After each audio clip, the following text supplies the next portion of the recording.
Hello everyone, today I'm going to show you how to make the Amazing Spider-Man 2 web shooters from the Amazing Spider-Man 2. First you'll need a bit of cardboard, metallic markers, regular markers, and maybe paint if you want. Some string, and some super glue of course to put it all together. Next, cut out the Amazing Spider-Man web shooter shape and cut out a long thin rectangle out of cardboard. Next, glue that thin rectangle on the edges of the web shooter body, but make sure there's space for the nozzle and web shooter cartridge. Next, cut two more small but thin rectangles and place them in the middle so it will be a clear way for the string to pass through. Then make a rectangular prism, basically use that geometry and make a template for it. But make sure it isn't too thick or too long, or it possibly won't look that good inside the web shooter. Then make a back piece so the string won't fall out.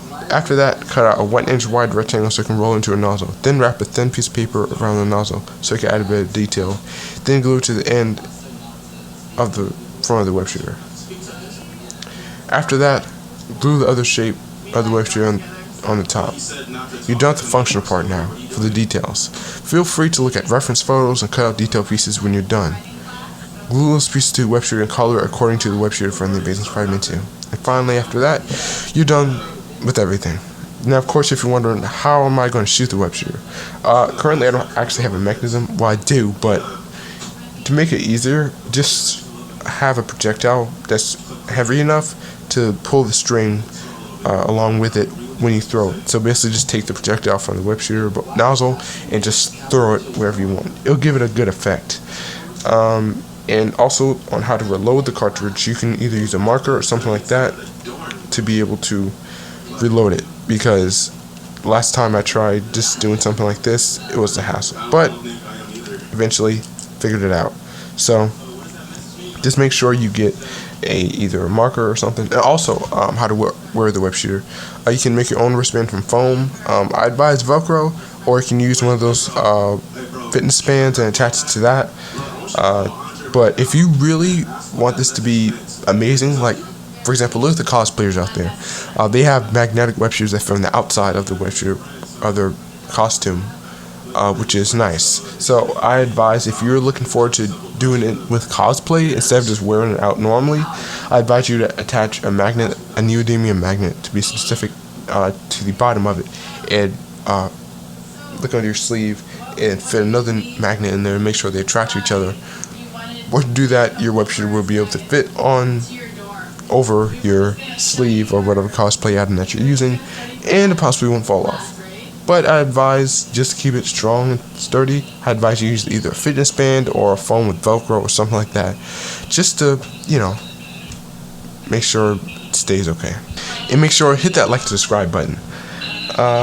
Really helps me out, help me make better content for you guys. But also, as you notice when I take pictures of this web shooter, you notice there's a button on the side. So I guess he uses that to activate it. Spider-Man himself. But yeah, basically just make sure it's as much detail as possible. When you're doing the web shooters, you don't just stop at one area. Look all across the internet, look for reference pages. I mean, even me, I might have missed a few details myself. So maybe just go online, look for a few reference images, and do it based off of that. So I just looked up on the internet just for a few reference photos and saw some stuff.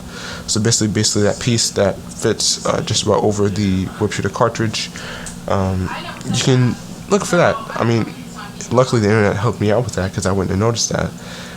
But yeah, also look at the internet for the web shooter shape itself.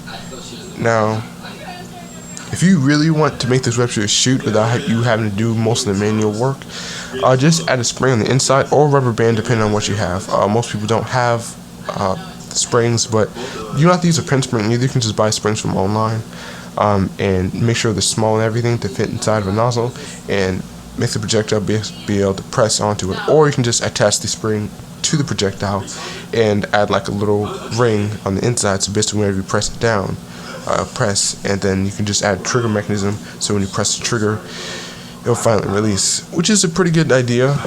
But maybe I'll think of more ideas when it comes to these web shooter things. But make sure, comment down below what you want me to make next, because I'll be reviewing the comments and seeing what you guys want me to make next. Never know, whatever you want me to make might be in the next video. So yeah, also hit that like button. So yeah. So for this web shooter, you can add multiple cartridges. Now, one thing I haven't really thought of, but might be a good idea, is multiple shooting cartridges. So basically, what I'm thinking is maybe I can have like 2 mini projectiles that's really small, but it will still throw, and you can do based off that. Now, you will have to upsize the web shooter just to make up for the amount of webs that's going to be in there, but I've thought of an idea. Maybe I can divide the cartridge in half, so now I can shoot 2 strings out of 1 cartridge, which is a good idea. So maybe in the future, if you guys want me to make that, I can show you how to do it. It'll cause me to have to upsize the web shooter, and as you can see, this web shooter is very, very thin, which is basically what it looks like from the movie if you look at it. So maybe if I can do something like that, I could try and practice and see how that works. But anyways, guys, see you guys next time in the next video, and peace out.